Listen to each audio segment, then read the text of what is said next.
अब सेक्टर 13-17 में भी पंजाब नेशनल बैंक के साथ पीसीसी एकेडमी अंग्रेजी बोलना सीखा।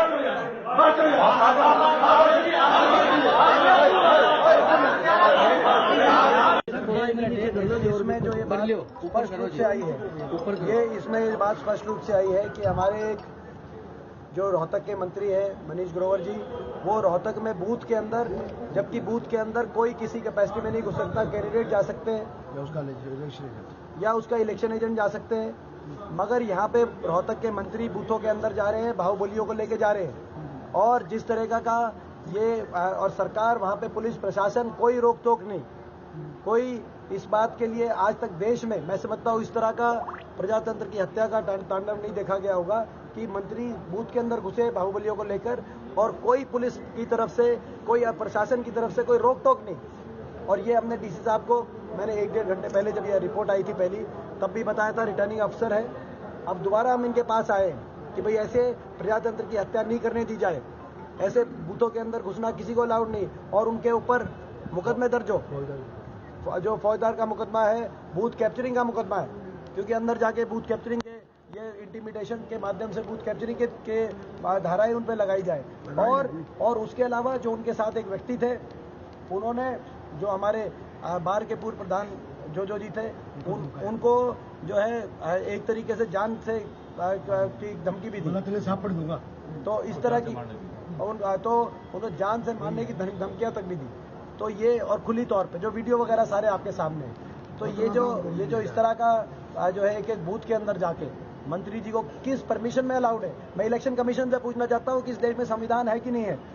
कैसे मंत्री जी बूथों के अंदर जा रहे हैं, खुले तौर पे घूम रहे हैं, 1.25 घंटे से 1.5 घंटे से हमने कंप्लेंट दे रखी है, मगर कोई उस पर कार्रवाई क्यों नहीं की जा रही। मैं देश की मीडिया से पूछना चाहता हूँ, देश के मैं न्यायपालिका से पूछना चाहता हूँ, किस कैपेसिटी में ऐसे इनको अलाउड किया हुआ है। और उसकी सारी वीडियो हमारे पास है, अंदर जाने का वीडियो। बत्रा साहब ने जब उनसे पूछा कि आप अंदर किस कैपेसिटी में, तो उन्होंने कहा कि भाई मैं क्यों बताऊं, मेरे को बताने की आवश्यकता नहीं है, मगर रोहतक की जनता ये जानना चाहती है और मैं आप लोग के माध्यम से बात अपनी पहुंचाना चाहता हूं, इलेक्शन कमीशन तक पहुंचाना चाहता हूं। ये हमारी कंप्लेंट है, रिसीव करा दी, ये हमारी कंप्लेंट है जो अब रिसीव कराई। और फोन पे मैंने 1-1.25 घंटे पहले मेरे फोन पे बात हुई है, रिटर्निंग ऑफिसर जो डीसी है वो उस बात से नकार नहीं सकते कि फोन पे बात हुई है, और उसके बावजूद उनको अभी तक कोई डायरेक्शंस नहीं दी गई और वो एक बूथ में रोहतक शहर में जा रहे हैं। और ये हमने अपनी प्रोटेस्ट करी है। और अब हम बोर्ड का कोई लोहार गांव का आदमी है, उसको भी अपनी गाड़ी में उठा के सभी बूथों पे जाता है, सभी बूथों के अंदर करता है, अंतर वहाँ पर इंटिमिडेट करता है, तो वहाँ पर पोलिंग अफसर है उनको दबाता है और लोगों को भी वहाँ पर धमकाने की कोशिश करता है। मैंने कंप्लेंट के बुलाते मैंने उसका पीछा किया। अल्टीमेटली मेरे को पता लगा कि काठमंडी के अंदर वो श्रीमान इसका गुंडा है। वहाँ पर एक बूथ है, क्या स्कूल का नाम है, भारतीय कन्या स्कूल के अंदर 3 बूथ बने हुए, 3 बूथ, भारतीय कन्या स्कूल 3 बूथ उसके अंदर बने हुए। मैं अंदर गया, वहाँ पर अंदर जाके ये एक बूथ के अंदर घुसा हुआ था और इसके साथ बहुत सारे लोग थे, 50 जने लोग थे बाहर। मैं अंदर गया, मैंने कहा मंत्री जी किस कैपेसिटी में अंदर आए हो, किस कैपेसिटी में, आप यहाँ से बाहर जाओ।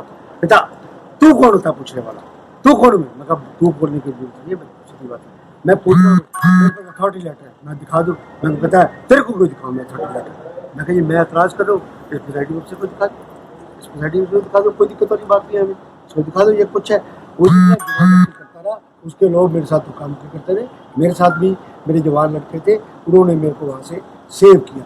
अगले बूथ में फिर घुस गया, पीओ को 2 बार मैंने कहा इसको बाहर निकालो, पीओ ने कहा जी हाँ अभी बाहर निकालते हैं, आप निश्चिंत रहो, इसमें कोई बात नहीं है। उसके साथ जो लोग कुछ अंदर थे, एक बंसल उसकी कैपेसिटी नहीं, और जो लोहार था उसकी कोई कैपेसिटी नहीं, कुछ और ऐसे ही थोड़े से लोग थे वहाँ पर सारे के साथ थे। जैसे ही मैं बाहर आया देखा वहाँ पर कि 10 गाड़ियाँ लाइन में लगी थी, 2 गाड़ियाँ बिना नंबर की, और उसमें मैं जहाँ तक समझता हूँ रोहतक का कोई भी आदमी उसके अंदर नहीं था, ना मेरे बैठे हुए उसको देखा, उस बात करी। इमीडिएटली डीएसपी को हमने वहाँ पर हमने आगे खड़े हो गए, हम उस कार्रवाई रोकने के बाद हमने डीएसपी को कहा इन गाड़ियों को इम्पाउंड करो।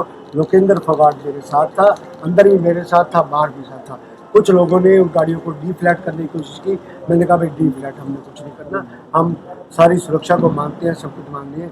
3 गाड़ियों में 2 पुलिस के कांस्टेबल 2 गाड़ियां ले गए, बोला जी इम्पाउंड हो गई। हमने कहा अपना नंबर बता दें। 1 गाड़ी डीएसपी वहाँ पर जाके फिर हमने वहाँ पर उसके प्रोटेस्ट के नारेबाजी लगाई हुई। उसी कार्रवाई के साथ अब भी वहाँ पर घूम रहा है। और हम डिप्टी कमिश्नर से इस बात की कंप्लेंट करने के लिए आए हैं कि प्रजातंत्र की हत्या हो रही है और बदमाशों को साथ में लेके शहर के अंदर प्रजातंत्र में वोटिंग का माहौल खराब करना चाहता है ये आदमी। ये मेरे खुद भी थी और मेरा उससे वार्तालाप या कुछ है आमने सामने उसकी वीडियो है।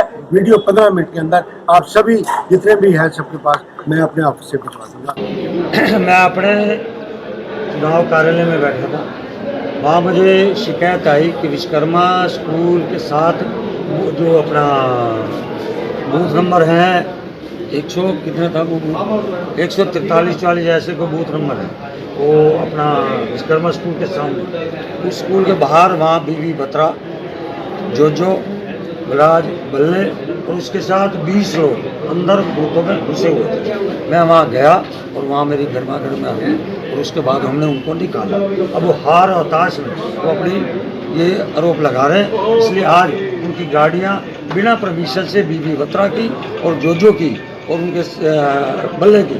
और जो बल्ले का मेरा 2004 में उसने मेरे कपड़े फाड़े थे, 2006 में जब कैप्टन अभिमन्यु का चुनाव हिंदू कॉलेज में वो क्रिमिनल टाइप का आदमी है और उसके साथ वहाँ घूम रहे थे।